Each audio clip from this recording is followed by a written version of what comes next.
Personnellement, le confinement, je le vis pas trop mal. Bien sûr, on passe des moments de tristesse dus à la situation, mais j'essaie de retirer le positif de ce temps particulier, en passant des moments intentionnels avec mon épouse, et on profite vraiment de chaque moment de la grossesse, et c'est un vrai plaisir de sentir la petite bouger dans le ventre de maman. Le confinement, il me permet aussi personnellement de prendre le temps de m'arrêter et m'asseoir avec Dieu et le laisser me parler. En fait, pour moi, le confinement, je ne le vois pas comme une fin en soi, mais plutôt comme un tremplin vers des jours meilleurs. Et les jours meilleurs, tous, sans doute, on les rêve, on les attend, on les espère, on les prépare aussi peut-être pour mieux les envisager, les entrevoir, puisque voilà maintenant, on le sait, on va jusque début mai.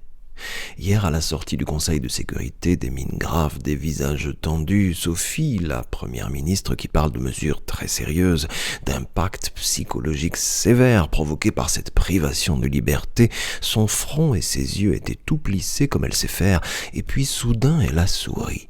Un sourire doux, et elle a dit « Oui, c'est difficile parce que nous sommes humains et donc particulièrement attachés à ceux que nous aimons. » Alors je demande à Jérôme si c'est aussi ça qu'il vit, lui, là-bas, en Australie. Je pense que c'est un peu comme tout le monde. C'est un peu embêtant de ne pas pouvoir sortir de chez soi librement, voir d'autres personnes face à face, les personnes qu'on aime et passer du temps avec eux. Et le confinement, ça a aussi quand même chamboulé pas mal de choses en ce qui concerne notre mission ici en Australie. Nous travaillons avec une équipe de missionnaires et donc on était supposé en fait partir aux Philippines pour un voyage humanitaire. Mais bon, avec ce qui se passe, forcément ce voyage a été reporté. Mais nous continuons quand même de travailler depuis la maison parce qu'on continue donc l'élaboration de projets.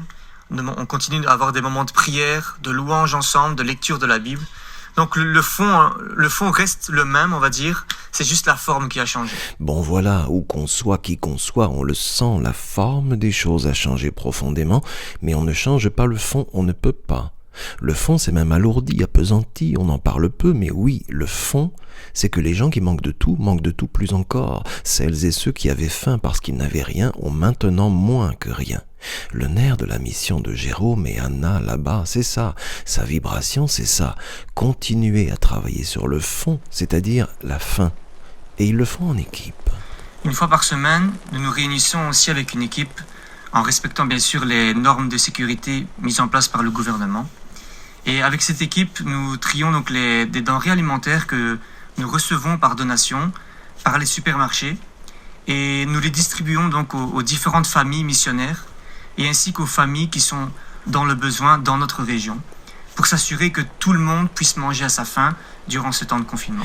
Une étude scientifique anglaise publiée la semaine dernière précise que le confinement formule tous les éléments du trauma qui nous mettent sous pression, c'est-à-dire toute la palette de ce qui nous bouscule et nous abîme suite à la surprise et la violence d'un événement auquel on n'était pas préparé. Jérôme insiste sur l'idée justement de se mettre à part, lâcher la pression pour chercher les perles. C'est comme ça qu'il le dit. La Bible est un trésor dans lequel on vient puiser. Et avec ma femme, on aime aller puiser dans ce trésor et découvrir des perles pour nos vies. On utilise différentes manières. Parfois, on réfléchit à un thème et puis on va sur Internet. Aujourd'hui, avec Internet, on peut faire tout ce qu'on veut. Et on recherche tous les versets qui parlent de ce thème. Et ensuite, on réfléchit, on discute, on demande à Dieu aussi de nous parler au travers de ces versets. Parfois, on utilise aussi des plans de lecture qui sont vraiment très pratiques et très instructifs. La Bible, c'est vraiment un livre qui est d'actualité.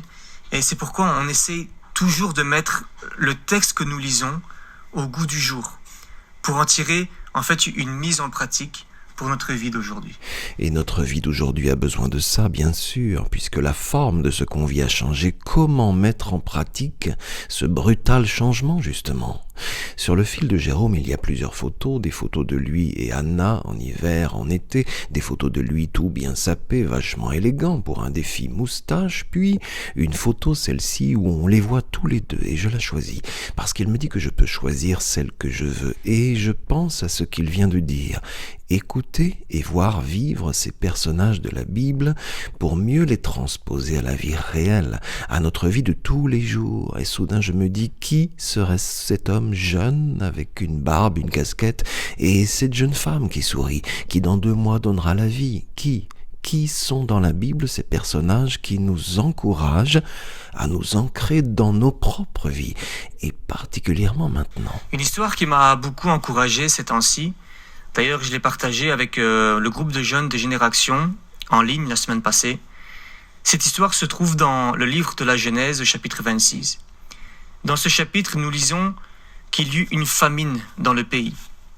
Et un homme nommé Isaac, au lieu de se décourager ou de dépérir, en fait, il va prendre la décision de semer dans le pays. Alors, c'est assez bizarre comme réaction de vouloir semer en temps de famine. Car qui dit famine, dit sécheresse et dit aucune eau pour faire grandir ses semences. Mais ce que Isaac fait dans cette histoire, c'est en fait très significatif. Il va semer dans son futur, il va investir. Et regardez ce qui va se passer. Il va récolter 100 fois plus que ce qu'il avait semé cette année-là. Il va donc vivre une récolte miraculeuse. Et donc nous sommes nous aussi en train de passer par une sorte de famine.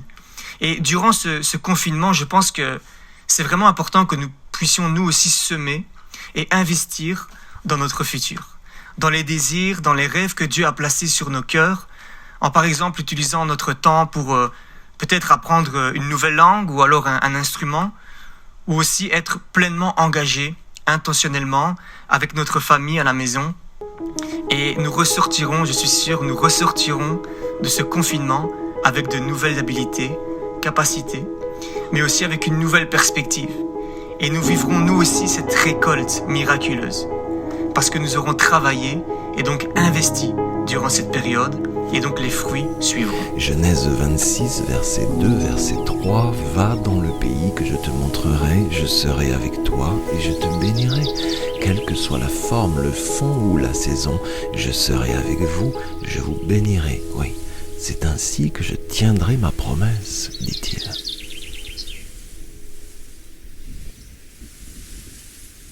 Attention, la Bible peut faire gravement du bien à la santé. Elle ne contient ni diluants, ni agents toxiques, ni substances allergènes.